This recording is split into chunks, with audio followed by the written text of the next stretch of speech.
Croyez-vous aux prémonitions ? La légende raconte que peu de temps avant de mourir, Paul Petrovitch, l'empereur de Russie, aurait surpris son fils aîné, Alexandre, en train de lire une vie de Jules César. Vous savez comment, par quel affreux assassinat des îles de Mars, comment se termine l'existence du plus célèbre des Romains. Et bien justement, on dit que Paul Ier se serait emparé de l'ouvrage et l'aurait jeté par la fenêtre, puis il aurait donné à son fils en échange une vie de Pierre le Grand. Paul Ier n'en sera pas moins assassiné en 1801, comme vous allez le voir, comme vous allez le vivre. Or, cet assassinat est demeuré jusqu'à nos jours une sorte de mystère, notamment quant à l'implication dans le complot du tsarevitch Alexandre, Tukuokwe, Mifili. Le 29 janvier 1801, nous sommes donc à Saint-Pétersbourg. Vous le voyez, cet homme de petite taille qui est en train d'arriver, là, le visage fermé, les joues tombantes. Il est en train d'entrer au Palais Michel. Imaginez une demeure de 3 étages très austère, en briques rouges, demeure dont les travaux se sont terminés quelques mois plus tôt seulement. Cet homme est au bras d'une dame qui a la cinquantaine, mais qui est encore très belle, très élégante. L'homme a 46 ans, il est donc tsar de Russie depuis 4 ans et demi, depuis la mort de sa mère, Catherine II. La grande Catherine, comme nous l'appelons, l'adorable Catherine, comme disait Voltaire, qui ne l'avait du reste jamais rencontrée. Il avait beaucoup correspondu avec elle. Le tsar s'appelle Paul Ier, et dans la saga des Romanov, voilà ce que nous dit Jean Descartes à son sujet. Intelligent, érudit, il connaît parfaitement la langue et la littérature française, parle l'allemand et plusieurs idiomes slaves, il aime et apprécie les belles choses, se montre très courtois envers les femmes et, c'est plus inattendu, il est sensible à l'humour. Profondément religieux, il déteste la débauche. Un portrait pour le moins amène. Et néanmoins, pour la plupart des gens, Paul Ier est un tyran et, pire peut-être en Russie, un déséquilibré, une sorte de fou, disais-je tout à l'heure. C'est certain qu'il a un côté maniaque, il est ce que nous dirions nous aujourd'hui au moins bipolaire, il a hérité du caractère de son père, Pierre III, dont nous parlerons tout à l'heure, on en dira un mot évidemment avec Marie-Pierre Ray. Il est vrai que depuis que Paul Ier est arrivé au pouvoir, il tient l'empire d'une main de fer. Les troubles dans les campagnes ont été très sévèrement réprimés, il a rétabli les châtiments corporels, y compris contre les nobles. On n'avait pas vu de telles choses depuis Pierre Ier. On arrête des gens qui portent des chapeaux dits français. Les mots citoyen et patrie sont interdits et vous comprenez pourquoi. On est évidemment dans les lendemains d'une révolution française qui, vue de Moscou et vue de Saint-Pétersbourg, est une abjection. Les livres, les périodiques étrangers sont complètement prohibés. On censure les théâtres. D'ailleurs, on dit qu'au théâtre, il est strictement interdit d'applaudir avant le tsar. Alors ça, c'était le cas, c'était l'étiquette, c'est assez normal, vous me direz. Mais là, en l'occurrence, on réprime ceux qui se manifestent. Il est interdit de descendre d'une calèche dans la rue si le tsar a prévu de passer avec son escorte. Enfin, vous voyez, il y a comme ça toutes sortes. On est en train de corseter la société. Dans la société pétersbourgeoise. Dans les bals, l'empereur a interdit la valse parce qu'il considère que c'est un symbole de la décadence occidentale. Bref, après la période de très grande ouverture à l'Occident qu'a pu être le long règne de Catherine, vous voyez qu'on est dans une période de fort repli. D'autres décisions prises par Paul Ier, alors là, sont carrément absurdes. Par exemple, à Saint-Pétersbourg, l'extinction des feux, le couvre-feu, est fixé à 10h du soir, hiver comme été. Alors bon, l'hiver, il y a très très longtemps qu'il fait nuit à Saint-Pétersbourg à 10h du soir. Mais l'été, vous imaginez, debout, chaque matin à 5h, le tsar contraint les habitants de la capitale à faire de même. Il est tout à fait imprévisible et je parlais tout à l'heure de Jules César, un certain nombre des comportements de Paul Ier, alors peut-être les lui a-t-on prêté après, a posteriori, ça évidemment il faudra qu'on en reparle, mais en tout cas un certain nombre de ces comportements ne sont pas sans rappeler les errances de certains empereurs romains. Un jour, il est en train de passer en revue le régiment de sa garde à cheval. Il décide de prendre le commandement et il lance un ordre. Chargez! Il s'élance au galop. Alors, vous imaginez bien que le régiment qui était là pour une simple parade ne bouge pas. Le tsar est furieux. Régiment par escadron en Sibérie au pas marche, dit-il. Et le régiment va faire une centaine de kilomètres en direction de la Sibérie avant que le tsar ne finisse par donner l'ordre du demi-tour. On le voit donc, je vous l'ai dit, arrêter un certain nombre de dignitaires, et ça pour un oui, pour un non. Dans sa politique étrangère, il est assez incontrôlable. Il se fait proclamer grand maître de l'ordre de Malte, qui est quand même un des principaux ordres catholiques. Je me permets de vous rappeler que le tsar est orthodoxe, évidemment. Bref, tout ça donne à s'inquiéter, c'est certain. Le caractère pour le moins autoritaire de Paul Ier est aussi vieux que lui. Même lorsqu'on songe à l'enfant qu'il était, il était déjà comme ça très, très irascible, très bizarre. Il faut vous dire qu'il a perdu son père alors qu'il avait 8 ans. Son père, c'est le tsar Pierre III, qui a été assassiné avec la complicité de sa propre mère. Ça, c'était un événement qui, bien sûr, a beaucoup marqué sa vie. Et à la mort de sa mère, à la mort de Catherine, Paul a dû détruire des documents signés de la main de sa mère. Catherine II écartait Paul du trône et elle donnait d'emblée la succession à son petit-fils chéri, au fameux Alexandre, dont nous avons déjà eu l'occasion de parler pas mal à ce micro. En ce début de 1801, le tsar Paul, qui est donc traumatisé par ses blessures d'enfance et qui est surtout traumatisé par des rumeurs insistantes d'assassinat, on dit qu'il y a du complot dans l'air, le tsar donc se coupe de son entourage et c'est là qu'il s'installe au palais Michel. L'édifice trahit l'état de paranoïa, d'angoisse et de torture mentale du fils de Catherine II, nous dit Jean Descartes. Il comprend toutes les défenses d'une forteresse avec des douves pleines, des canaux, un pont-levis. Le clocher très pointu de la chapelle dédiée à Saint-Michel est bien visible. Il est entouré de fossés, de remparts, truffés de cachettes, d'escaliers dérobés, de chambres invisibles et de passages insoupçonnables, fausses portes, faux couloirs, cul-de-sac, il y a de quoi ne pas s'y retrouver. Dans cette demeure froide, le seul réconfort du tsar, c'est Sophie Dorothée de Wurtemberg, c'est son épouse qu'on appelle en Russie Maria Fyodorovna. Paul Ier est marié avec elle depuis près de 25 ans. C'est une femme très cultivée, très intéressante. Elle est belle, je vous l'ai dit, elle aime la musique, le dessin. On la voit collectionner, comme les souverains les plus raffinés de son temps, les belles médailles en mémoire des événements, des différents règnes. Elle en confectionne elle-même d'ailleurs, elle est très douée pour la gravure, etc. C'est la seule personne, disons-le, en qui Paul Ier ait confiance. De toute façon, lui est parfaitement convaincu que maintenant, on en veut à sa vie. Sur Europe 1, au cœur de l'histoire, au cœur de l'été, revient dans un instant. Europe 1, au cœur de l'histoire, au cœur de l'été. Franck Ferrand.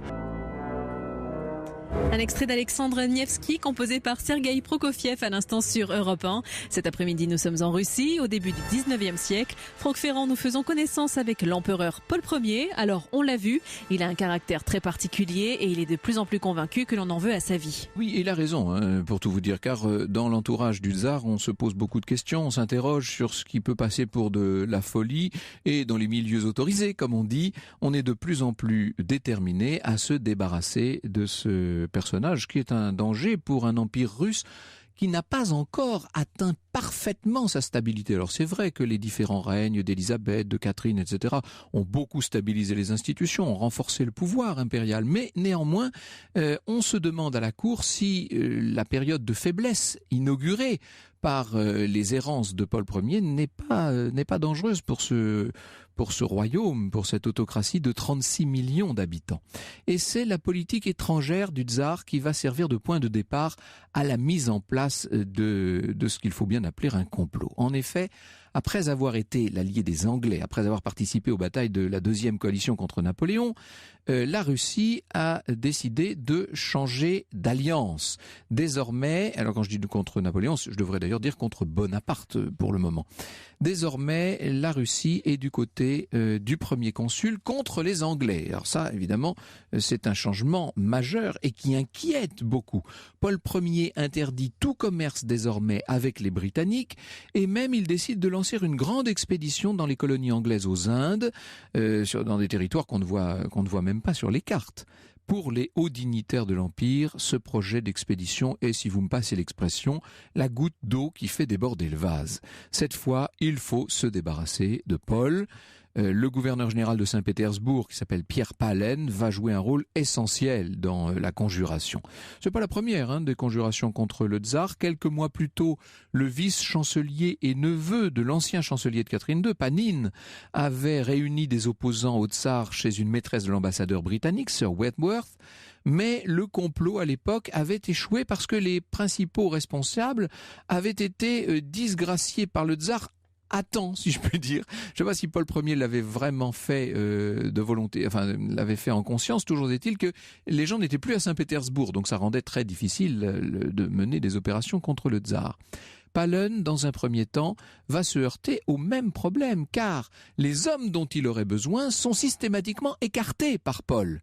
Voici ce que nous dit Marie-Pierre Ray dans son Alexandre Ier, le tsar qui vaincut Napoléon. Pahlen commence par travailler l'armée, en particulier les régiments de la garde, en distillant plusieurs mois durant des insinuations et des critiques sur le despotisme et l'arbitraire du tsar. Puis, méthodiquement, il organise le coup de force. Usant de son crédit auprès de l'empereur et des fonds que lui a remis Panine, Pahlen arrache à Paul Ier une amnistie qui permet à plusieurs centaines d'officiers bannis de rentrer dans la capitale. Et ça, c'est essentiel, évidemment. Ça, c'est le premier acte.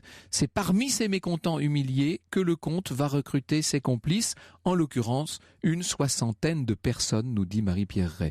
Alors que Pahlen prépare son complot, Paul Ier le nomme, on est là en février 1801, il le nomme directeur général des postes, puis président du Conseil des affaires étrangères, donc des postes de haute responsabilité extrêmement utiles lorsqu'on est en train de mener une conjuration.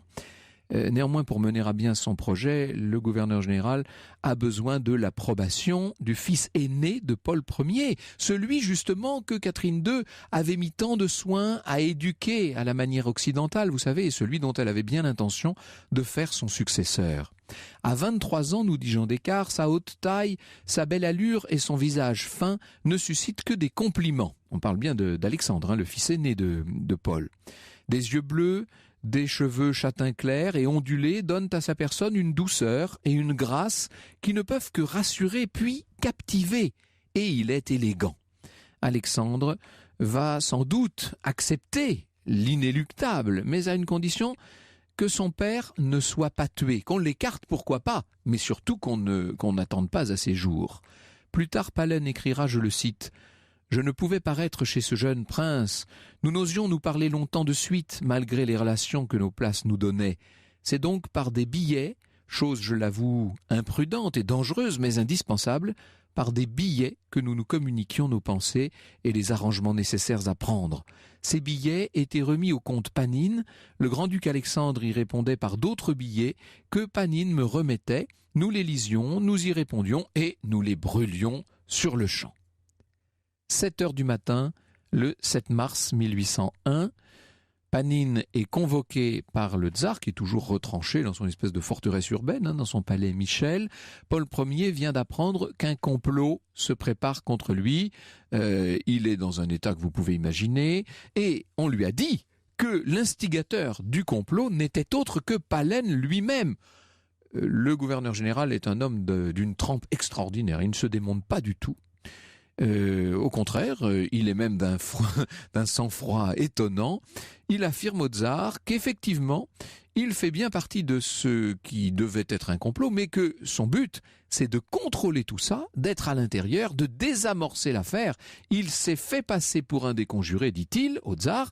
Il s'est fait passer pour un des conjurés pour essayer, évidemment, d'empêcher le complot d'aller à son terme. Et pour prouver sa bonne foi, Pahlen va livrer à Paul Ier la liste des conjurés. Et il y ajoute, et ça c'est tout ça est d'une intelligence, d'un sang-froid invraisemblable, il ajoute les noms des grands-ducs Alexandre et Constantin, c'est-à-dire les fils de Paul Ier. Donc c'est assez terrible.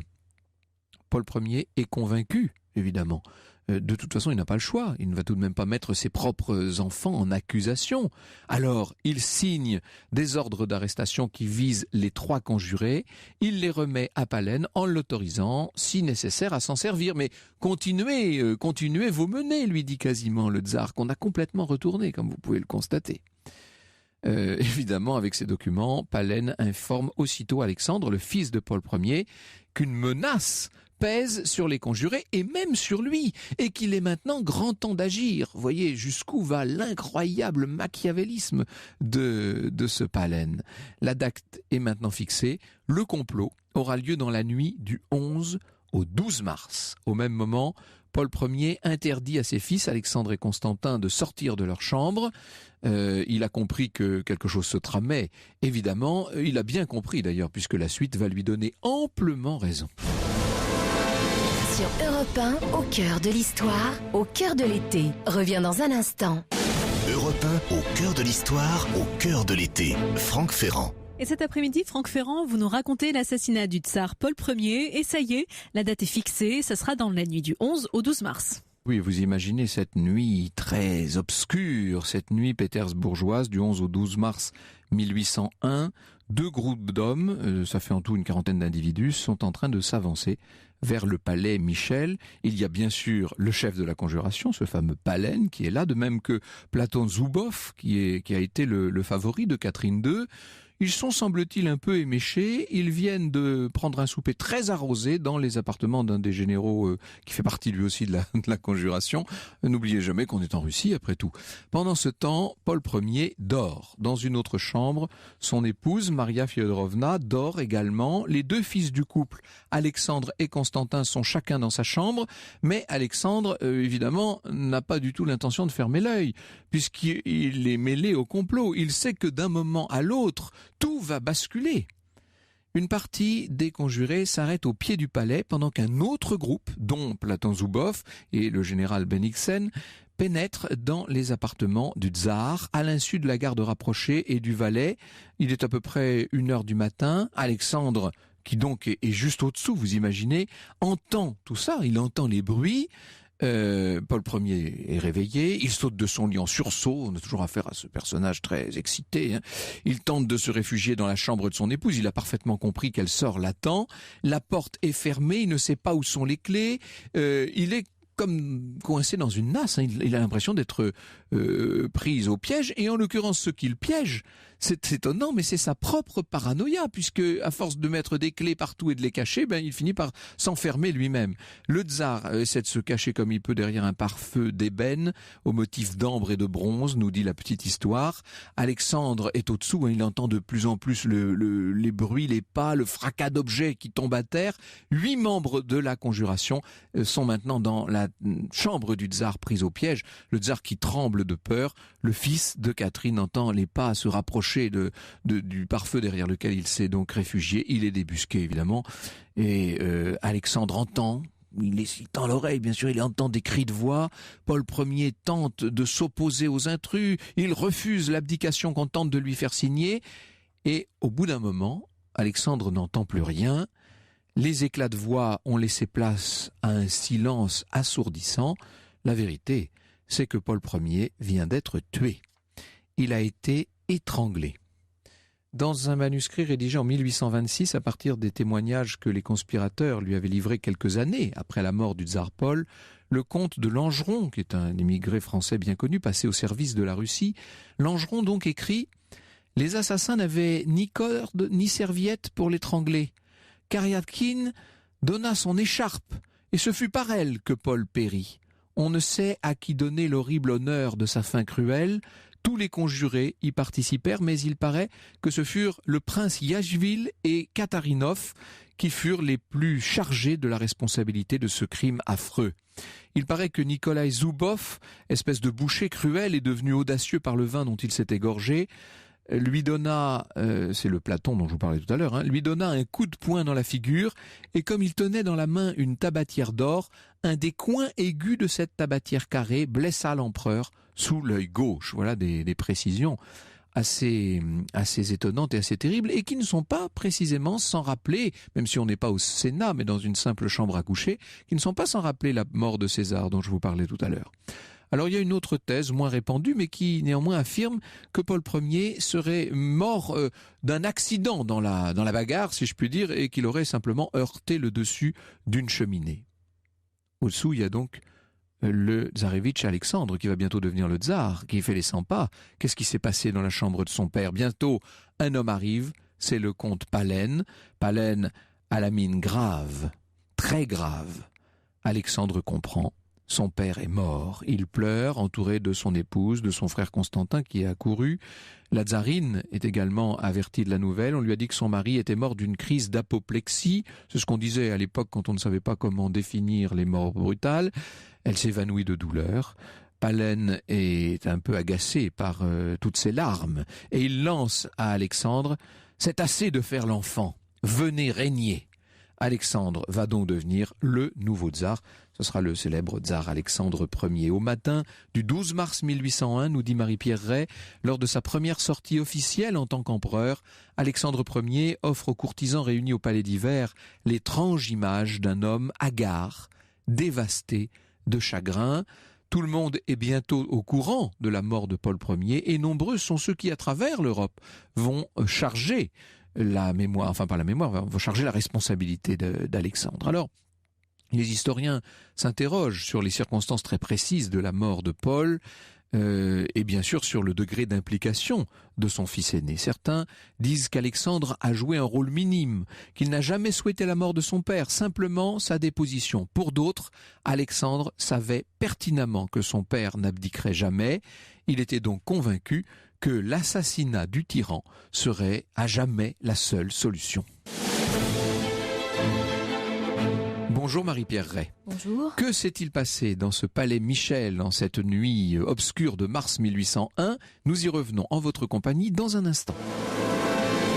L'histoire sur Europe 1, c'est avec Franck Ferrand. Europe 1, au cœur de l'histoire, au cœur de l'été.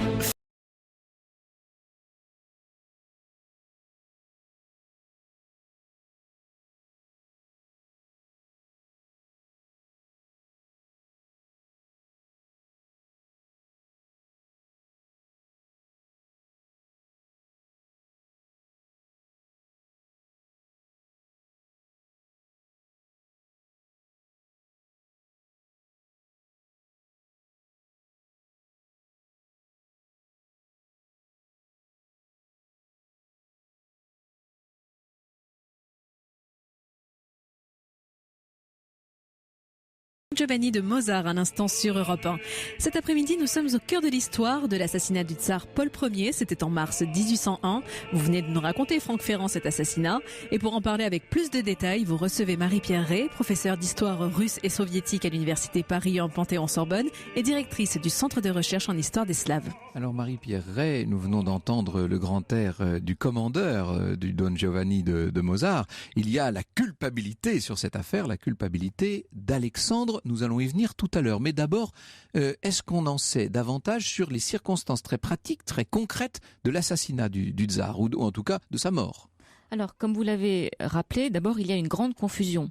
Les hommes qui participent au complot ont bu, et ce n'est pas un détail anodin, non seulement parce qu'on est en Russie, mais parce qu'ils ont besoin de se donner du courage. S'en prendre à la figure du tsar, qui tient son pouvoir de Dieu, c'est commettre un péché.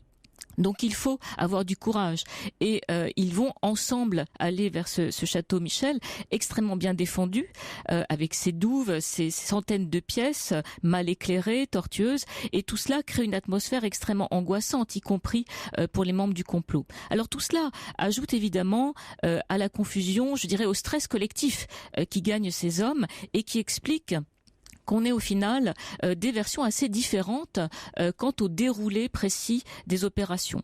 Mais ce sur quoi on peut s'accorder, c'est sur finalement l'extrême détermination des conjurés. Pahlen, bien sûr, qui est la cheville ouvrière, qui est le cerveau de l'affaire, et puis ce que l'on peut qualifier d'hommes de main. Les deux frères Zubov, Platon, qui a été l'ancien amant de Catherine, et puis Nicolas. Nicolas est son frère. Oui, voilà, c'est son frère, décrit comme le boucher parce que c'est un homme de très haute stature, de forte corpulence, et qui va brutalement porter un des coups qui vont effectivement déstabiliser et blesser le tsar d'un coup de tabatière, qui évidemment commence déjà... La version de Langeron donc vous paraît plus que crédible. Oui, elle est très fiable. Elle est très fiable parce qu'elle repose sur des témoignages qui ont été réunis par Langeron, qui était très proche du pouvoir russe et qui à ce titre a pu finalement jouer un rôle d'historien à cet égard. Et c'est en ce sens que son témoignage est très précieux. Alors, ce complot durait depuis longtemps. Ce qui est extraordinaire, c'est de voir le machiavélisme et le sang-froid du fameux Pallène, qui a tout mené de bout en bout et qui, au moment où le complot va être éventé, est déjà éventé, où tout va échouer, est capable de retourner la situation et d'en faire une arme entre ses mains. Oui, alors c'est un homme d'un sang-froid extraordinaire.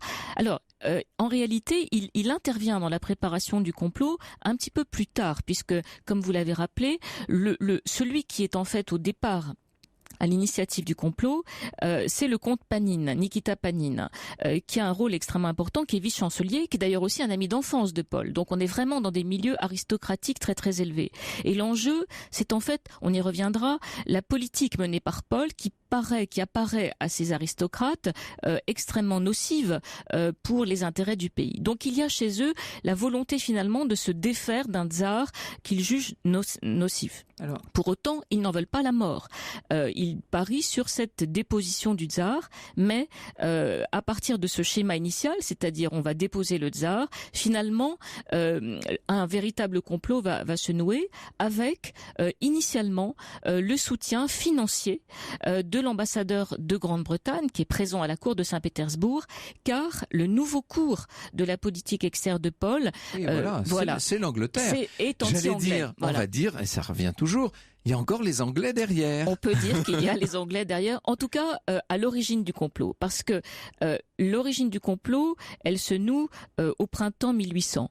Mais au mois de mai 1800, que se passe-t-il? Les relations entre la Russie et la Grande-Bretagne se dégradent et l'ambassadeur quitte Saint-Pétersbourg. Et en conséquence, il n'est plus là et par la suite, Panine lui-même entre en disgrâce. Et donc, les hommes qui au départ ont conçu ce complot sont écartés. Et c'est la raison pour laquelle c'est Pallène qui va entrer en scène dans un deuxième temps. Pour prendre la relève, en quelque sorte. Prendre la relève, absolument, tout en bénéficiant de l'argent, des moyens financiers mis à la disposition de Panine et transférés, si je puis dire, à Pallène. Et c'est Pallène qui sera de facto l'homme qui va mener à son terme le complot. Au-delà des intérêts économiques et financier d'un certain nombre de grandes familles qui avaient partie liée avec l'Angleterre, avec le commerce britannique bien sûr, il y a la question de l'ouverture de la Russie à l'Occident. Et c'est peut-être la fermeture dont avait fait preuve le tsar Paul qui lui a le plus desservi aux yeux de la haute aristocratie de Saint-Pétersbourg. Alors, il y a effectivement des éléments de fermeture, mais je dirais surtout il y a des éléments anglophobes. Parce que en réalité, la cour à Saint-Pétersbourg est parfois anglophile, il y a des tendances anglophiles et d'autres anglophobe. A contrario, par exemple, bien sûr, il y a des éléments de fermeture dans la politique extérieure menée par Paul, mais à contrario, il est très germanophile.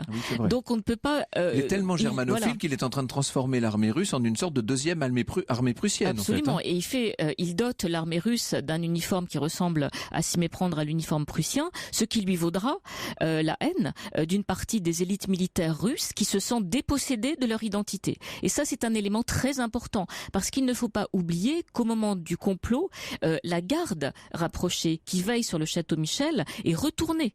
En quelque sorte, elle est devenue hostile à Paul en raison de ses sentiments, sentiments et cette identité russe malmenée par les choix de Paul. Ce tsar Paul Ier, c'est l'ancien tsarevitch Paul qui avait voyagé en Occident sous le nom de comte du Nord, qu'on avait reçu à Versailles avec des transports d'allégresse, et qui passait plutôt pour un homme raffiné et doux. Que s'est-il passé entre-temps ? Comment expliquer cette évolution d'une certaine manière ? Alors, c'est un homme doux et raffiné qui effectivement plaît lorsqu'il se rend en France, lorsqu'il se rend en Europe, à Versailles. Mais bon, il est tout de même un homme extrêmement fragile qui doute énormément de lui-même, je dirais, parce que il a eu des relations avec sa mère extrêmement compliquées qui ne lui ont pas donné confiance, je dirais. Et il est toujours un peu le mal-aimé. Sa position est extrêmement fragile. il faut en particulier mentionner que il est extrêmement méprisé par Catherine, qui le tient à l'écart. Comment être le fils d'un personnage comme Catherine de Russie? C'est difficile. C'est pas facile. Oui, c'est difficile. Mais elle n'a rien fait, en tout cas, pour l'aider. Le colonel Masson, qui était à la cour de Saint-Pétersbourg, disait « Elle a moralement tué son fils ». Voilà. Expression très forte, parce qu'elle le tient en réalité en marge du pouvoir et elle le méprise. Elle lui donne elle lui montre très peu d'intérêt et notons quand même, c'est important parce que dans son vécu, dans son ressenti, ce sont des choses fondamentales. Elle accorde beaucoup plus de crédit, d'argent, de moyens à ses favoris qu'à son propre fils. Et elle n'est pas du tout maternelle. Non, absolument mais elle pas. Va être grand maternelle. Oui. Ça, c'est plus étrange quand même. Alors oui et non, parce qu'en réalité, tout cela peut s'expliquer par le fait que elle n'a pas réellement connu son fils enfant. Paul lui a été arraché par l'impératrice Élisabeth Ier et donc tout petit, il a vécu aux côtés d'Élisabeth et finalement très peu vu sa mère. Et ce lien maternel et filial, finalement, des deux côtés, a été en quelque sorte raté. Et en revanche, Catherine va transférer tout cet amour maternel qu'elle n'a pas donné sur Alexandre, qui sera effectivement extrêmement gâté. Oui, elle y est extrêmement attachée. Qui d'ailleurs ne porte pas ce prénom par hasard. Elle veut en faire une sorte de nouvel Alexandre le Grand, en fait. Oui, de fait, c'est elle qui choisit ce prénom et c'est tout un programme, bien sûr. Oui. Alors, évidemment, le tsar Paul, on l'a vu, a quelques problèmes comportementaux. Est-ce qu'il était vraiment fou ? Non, il n'était pas fou au sens, il n'y a rien chez lui de dément, de démentiel. En revanche, il est très déséquilibré, il est colérique et plus le temps passe, plus il montre effectivement des signes d'emportement, d'irascibilité, de paranoïa. Il faut comprendre aussi le contexte. Il monte sur le trône à plus de 40 ans avec le sentiment qu'il a toujours été écarté du pouvoir et il va avoir le désir de rattraper le temps perdu. D'où une sorte de comportement frénétique qui ne supporte ni les retards, ni les... On pourrait dire qu'il a un comportement, alors j'allais dire militaire, oui. Mais dans les excès évidemment du militarisme. Heureusement, il y a beaucoup de militaires très raisonnables. Mais lui a une espèce de frénésie d'autorité, en fait. Alors, c'est ça. Oui, il a une frénésie d'autorité. Il aime tout ce qui est parade militaire, qui lui rappelle il n'aime que ça, même, en fait. Qui lui rappelle son adolescence, puisqu'il a à Gatchina, son palais préféré, organisé des parades, des exercices militaires, des manœuvres à n'en plus finir. Mais c'est tout le paradoxe du personnage. Cet homme qui a une fascination pour l'armée, le culte des uniformes, le culte des parades, est en même temps, et ça c'est fondamental, pacifiste. Et il est par exemple très hostile à la politique expansionniste qu'a menée Catherine à l'encontre de l'Empire ottoman et à l'encontre de la Pologne.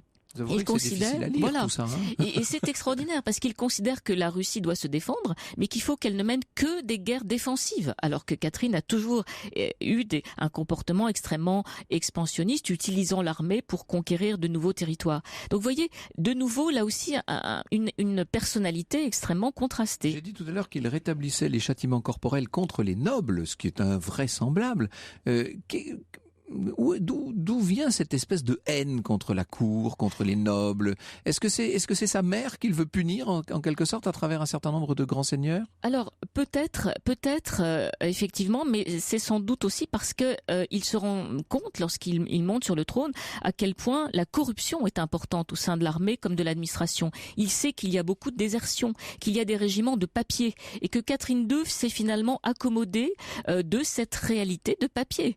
Lui n'en veut pas. La fameuse potemkinisation. Quelque part. Et lui ne veut pas de cela. Et il a le sentiment qu'il peut s'appuyer sur des hommes simples, qu'il va justement, auxquels il va accorder sa confiance, qu'il va permettre qu'il va doter de pouvoir, et on va voir autour de lui de simples hommes de troupe devenir officiers par justement la valeur de leur comportement, alors que à ses yeux les nobles finalement ne méritent pas les honneurs qui sont les leurs. C'est un peu une méritocratie spartiate qu'il est en train de vouloir instaurer en quelque sorte. Alors j'ai quand même posé la question qui nous taraude tous et à laquelle vous n'allez pas pouvoir échapper, Marie-Pierre Ray. Est-ce qu'Alexandre voulait vraiment la mort de son père? Europe 1, au cœur de l'histoire. Europe 1, au cœur de l'histoire, au cœur de l'été. Franck Ferrand. Et aujourd'hui avec vous, Franck Ferrand, et avec votre invité, nous revivons l'assassinat du tsar Paul Ier. Vous recevez Marie-Pierre Ray, professeure d'histoire russe et soviétique à l'université Paris 1 Panthéon-Sorbonne, directrice du centre de recherche en histoire des Slaves et auteur de 2 livres, Alexandre Ier, le tsar qui vainquit Napoléon chez Flammarion, et La Russie face à l'Europe d'Ivan le Terrible à Vladimir Poutine, paru également chez Flammarion. Alors nous allons venir dans un instant, non pas à Vladimir Poutine, mais bien au tsar Alexandre, qui est votre personnage, si je puis dire, Marie-Pierre Ray, et à sa responsabilité éventuelle dans l'assassinat de son père. Un mot peut-être de la réaction du pays. Comment est-ce que les Russes ont vécu l'annonce de la mort du tsar Paul ?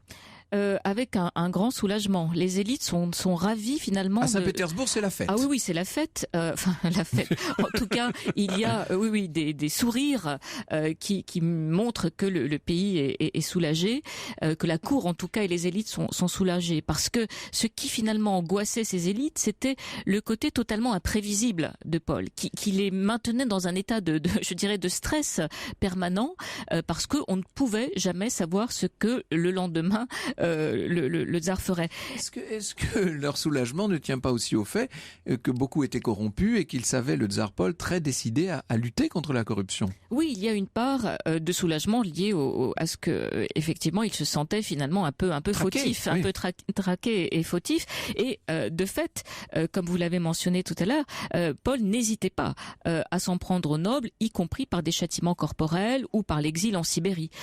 Donc effectivement, tout cela crée un climat anxiogène. Et alors, en revanche, le tsar était particulièrement favorable aux paysans. Oui, on aurait pu imaginer que les masses rurales russes seraient tristes de sa mort. Alors les masses sont tristes, mais elles ne sont pas tellement informées de ce qui se passe. Mais de fait, il a été plutôt généreux avec les paysans par ses convictions religieuses. Vous l'avez mentionné, il est très profondément croyant, et c'est ce qui explique qu'il ait par exemple interdit le travail des paysans le dimanche et limité à 3 jours la corvée. Donc pour les paysans pauvres, pour les simples hommes de troupe aussi, c'est un grand tsar qui disparaît. Mais les élites en ont décidé autrement, bien sûr. Alors Alexandre a tout entendu. Il n'était pas dans la chambre au moment où son père meurt, mais il était vraiment tout près. Il a suivi les événements, si je puis dire, à travers les bruits qu'il en recevait. Ça devait d'ailleurs être très traumatisant. On ne lui avait pas dit qu'on allait tuer son père? Alors, Alexandre espérait que son père aurait la vie sauve, et Palène le lui avait promis. Et Palène le dira, le confessera, en disant qu'il s'était engagé à finalement épargner le tsar, et il dira que dans la confusion, finalement, il n'avait pas pu tenir sa promesse. En réalité, on pense que Palène a sciemment menti à Alexandre parce qu'il était convaincu dès le début que ce ne serait pas possible. Par ailleurs, il faut bien se remettre aussi dans le contexte de l'époque. On ne peut pas avoir 2 tsars vivants, puisque ce pouvoir vient de Dieu. Il ne peut finalement se transmettre que par la mort du tsar, et c'est de fait la version officielle, puisque Paul sera mort d'apoplexie, et c'est ainsi qu'Alexandre montera sur le trône. Maintenir 2 tsars, même si l'un avait vécu en ayant abdiqué, ne pouvait pas finalement être envisageable en 1801. Alors, Alexandre s'est-il finalement bercé d'illusions? Est-ce qu'il se serait aveuglé lui-même d'une certaine manière? Oui, on peut le penser, il est jeune, il a 23 ans. Les larmes en tout cas qu'il manifeste même en public dans les jours qui suivent l'assassinat de son père ne sont pas feintes. Non, il est très sincère, il est totalement dévasté par le chagrin, et on le sait par en particulier non seulement les lettres et les rapports des diplomates de l'époque, mais aussi par les lettres que l'épouse d'Alexandre envoie à sa mère, où elle lui confie que finalement il est totalement dévasté et culpabilisé par ce qui s'est passé. Et quant à l'épouse de Paul, Quant à la tsarine Maria Fyodorovna. Maria Fyodorovna, donc la mère d'Alexandre, c'est la deuxième épouse de Oui. Paul. Comment est-ce qu'elle vit ce drame familial incroyable? C'est-à-dire que, qu'on le veuille ou non, son fils est en train de remplacer son mari assassiné. Elle le vivra très très mal parce qu'elle a été toujours extrêmement loyale à l'égard de Paul, en dépit des sauts d'humeur, en dépit du caractère extrêmement difficile de son mari. Donc elle le vivra très mal, mais elle a avec Alexandre une relation extrêmement forte, de grande complicité. Et il faut souligner que Alexandre, monté sur le trône, va accorder à sa mère des prérogatives qu'aucune autre impératrice douairière n'a eu avant Maria Fyodorovna. Il va lui donner du pouvoir sur toutes les institutions de bienfaisance de l'Empire. Il va lui donner un train de vie. Elle va mener finalement un train de vie supérieur à celui de l'épouse d'Alexandre. Et dans toutes les cérémonies officielles, elle est aux côtés de son fils, devant l'épouse d'Alexandre, ce qui est d'une certaine manière une façon symbolique de lui rendre la place qui aurait été la sienne aux côtés de son mari disparu. Alors, lorsque nous avions parlé de la mort, en tout cas de la disparition, si on veut être tout à fait précis, d'Alexandre Ier, qui est un grand mystère historique, très intéressant d'ailleurs, nous avions dit que cette mère avait justement joué un rôle essentiel. C'est elle qui a, en tout cas, accrédité définitivement la version officielle, en reconnaissant son fils, en organisant les grandes célébrations de Saint-Pétersbourg, etc. Elle est l'homme fort, si je puis dire, de cette époque, de cette période. Elle joue un rôle extrêmement important, et encore une fois, parce qu'il y a cette relation entre les deux, entre la mère et le fils qui est très forte. Et c'est intéressant parce que cette relation, elle a survécu, je dirais, à l'éloignement que Catherine avait imposé entre Alexandre et ses parents. Oui. Et ça, c'est quelque chose qui est évidemment très original. C'était pas ce qui s'était passé entre Paul et Catherine. Absolument. Hein. Oui. Et en ce sens, on a une différence très intéressante. Mais peut-être qu'Alexandre avait été mieux élevé que Paul aussi. De fait. On peut mentionner ici le rôle de son précepteur. Quelle a été la part de la culpabilité dans sa politique par la suite ? Alors, Alexandre Ier sera marqué à vie par cette tragédie, ce parricide et ce tsaricide, qui sont deux péchés, encore une fois, au regard de la loi divine. Et on le verra de plus en plus évoluer vers un mysticisme, alors qui n'est pas entièrement imputable à cette tragédie, mais qui va quand même être profondément, qui joue un rôle essentiel. Et ce n'est pas un hasard si les dernières années de sa vie sont une sorte de quête mystique, spirituelle, de plus en plus grande, et il tentera aussi, il va reproduire des comportements de son père. Il se met à voyager de façon frénétique, comme Paul l'avait fait avant lui. Il y a de plus en plus d'éléments qui le rapprochent comportementalement. Alors, de son père. Alexandre Ier, il faut dire un mot de ce règne incroyable. C'est le tsar de Tilsit. C'est le comment dirais-je, l'alter ego de Napoléon. C'est en tout cas le grand tsar de l'époque napoléonienne. Oui, et qui finira par finalement triompher de Napoléon, puisque il joue un rôle majeur dans la victoire russe de 1812, et qu'il entrera à Paris au printemps 1814 à la tête des troupes coalisées et restera dans Paris 6 semaines. C'est lui le fameux tsar Alexandre, que les Parisiens vont aduler, parce que il va se montrer extrêmement généreux, clément à l'égard des Parisiens, qui seront extrêmement soulagés parce qu'ils s'attendaient à des représailles terribles à l'entrée des Cosaques dans la capitale française. Paul et Marie-Dorothée de Wurtemberg avaient eu beaucoup d'enfants, il faut dire. Donc il y a Alexandre, Constantin qui est un peu plus jeune. 18 mois de moins qu'Alexandre, puis 6 filles, et ensuite deux autres garçons. Donc Nicolas qui va régner sous le nom de Nicolas Ier, et Michel qui est le dernier des garçons. Alors Nicolas Ier régnera. Que s'est-il passé avec Constantin ? Alors Constantin aurait dû monter sur le trône, puisque Alexandre disparu sans enfant, légitimement il aurait dû être le prochain tsar, mais Constantin a décidé de renoncer au trône parce qu'en seconde noces il a épousé une comtesse polonaise qui n'était donc pas de sang princier, et à ce titre déjà ne pouvait pas prétendre monter sur le trône à ses côtés, et par ailleurs sa seconde épouse polonaise a refusé de se convertir à l'orthodoxie, et ça c'était un élément qui de toute manière empêchait Constantin de monter sur le trône. D'où le fait que c'est Nicolas qui a 20 ans, presque 20 ans de moins qu'Alexandre Ier, qui va monter sur le trône. Et ce qui est très important, c'est que Nicolas, au moment où Alexandre a pensé à lui pour lui succéder, est déjà marié, il a déjà un petit garçon, et donc de ce point de vue-là, bien entendu, la pérennité de la dynastie est déjà assurée. Oui. Bien qu'il soit beaucoup plus jeune, son frère a régné suffisamment pour qu'il ait eu le temps de mettre tout cela en place. Voilà, et ce sera le fils de Nicolas, le fils aîné de Nicolas sera le futur Alexandre II qui va abolir le servage en Russie. Merci beaucoup Marie-Pierre Ray. Merci. Je rappelle donc que vous êtes l'auteur de cette biographie d'Alexandre Ier, les grandes biographies Flammarion, Alexandre le tsar qui vainquit Napoléon, et puis la Russie face à l'Europe. Tout est dans ce petit mot de 4 lettres, si je puis dire. La Russie face à l'Europe, d'Ivan le Terrible à Vladimir Poutine. C'est en collection Champ Histoire. Merci beaucoup. Et dans un instant, vous répondrez, Franck Ferrand, à la question d'Hélène sur l'origine du nom du Kremlin. Europe 1, au cœur de l'histoire. Europe 1, au cœur de l'histoire. Retour aux origines. Et après l'assassinat de Paul Ier, nous restons en Russie. Franck Ferrand avec cette question d'Hélène sur europe1.fr. Bonjour Franck, quelles sont les origines des noms de la Place Rouge et du Kremlin et quand ont été créés ces lieux emblématiques ? En russe, la place rouge, c'est Krasnaya Plochad. C'est bien ce que vous me disiez. Et donc, ça vient... On va voir ce que veut dire Krasny, justement, cet adjectif rouge en russe. La place rouge, donc, extraordinaire endroit. Si vous n'avez pas été à Moscou, courez-y, parce qu'on parle toujours de Saint-Pétersbourg, que j'adore. Mais Moscou est un lieu envoûtant, évidemment.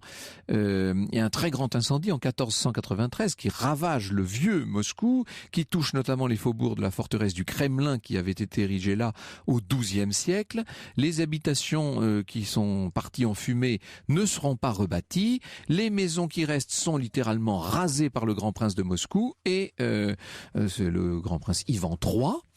Et la place rouge devient un lieu de commerce. Au départ, c'est une sorte d'immense marché, si vous voulez. Les constructions qui souvent sont en bois continuent de brûler régulièrement et on va finalement faire de la place une sorte de lieu suprême du pouvoir, symbole de l'ancien pouvoir. Au XVIIe siècle, on la baptise donc Krasnaya Plochad, c'est-à-dire la belle place et en même temps la place rouge. Dans une maison, Krasny, c'est le coin, c'est le joli coin et en même temps c'est le coin rouge, c'est le lieu sacré, non ? La référence veut dire belle puisque c'est une ancienne racine et Krasnaya vient en fait du mot krasiva et la racine est la même pour dire belle et ce qui est important évidemment c'est aussi le symbole du pouvoir et puis la citadelle. Donc quand on dit la place rouge c'est en même temps la grande place quoi, pour parler clair. Voilà, la belle place et la place rouge. Voilà. Et le Kremlin qui est juste au bord là, ça veut dire Kremlin c'est l'enceinte fortifiée, la citadelle. Au XVe siècle, Ivan III veut remplacer la vieille forteresse de Moscou. C'est le début de la construction donc de ce Kremlin avec ses 28 hectares, 19 tours, des palais, des cathédrales, des églises, un endroit absolument extraordinaire. La cathédrale de l'Archange Saint-Michel abrite la nécropole des grands princes de Moscou et des tout premiers tsars. Le Kremlin et la place rouge, ai-je besoin de vous le dire, sont inscrits au patrimoine.